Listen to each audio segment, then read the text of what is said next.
Dr. Scott, what about depression? Has that been around for a long time? Aren't there people who are more melancholy by nature? I remember reading philosopher William James saying that he got up each day and he put on his melancholia like a suit of clothes.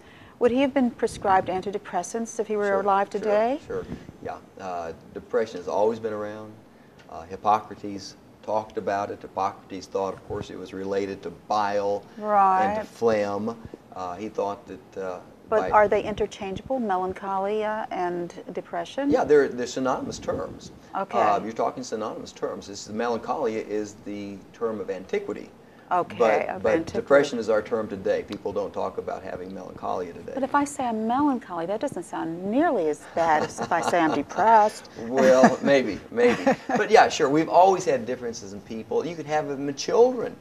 You look at kids, even at 1 and 2 years of age, you can tell some kids are bubbly and happy all the time. Mm-hmm. And some kids are a little more quiet, and some kids are loud. And so, we're different. We're just people, but we're all made just a little different.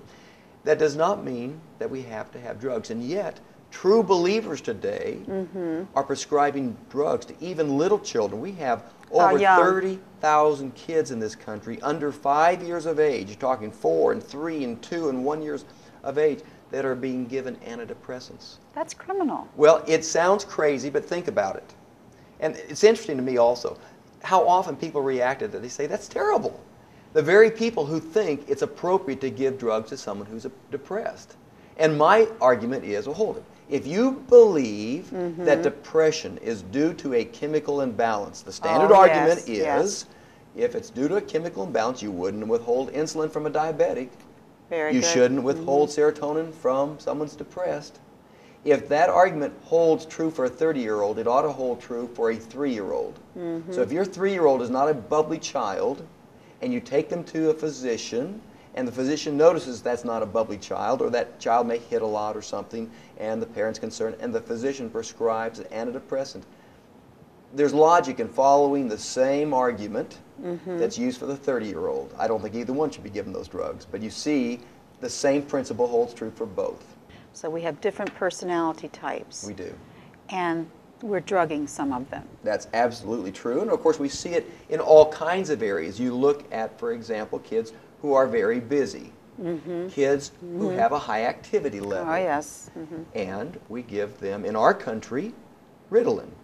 Why is it that we used to give over 90% of the world's Ritalin to 5% of the world's population? The United States is only 5% of the world's population.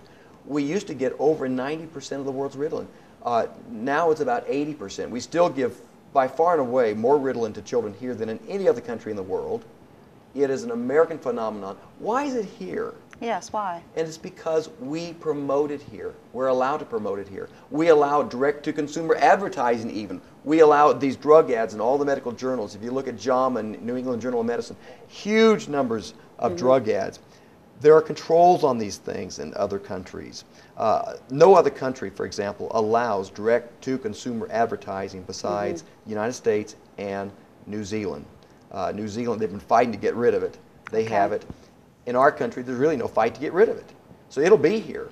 And the consequence is people are asking for these drugs. If you can convince people that they need Ritalin as an adult, for example, they'll take it as an adult. If you can convince people that they're not having life go just the way they want it to go, can be fixed by a drug, they'll go ask for the drug.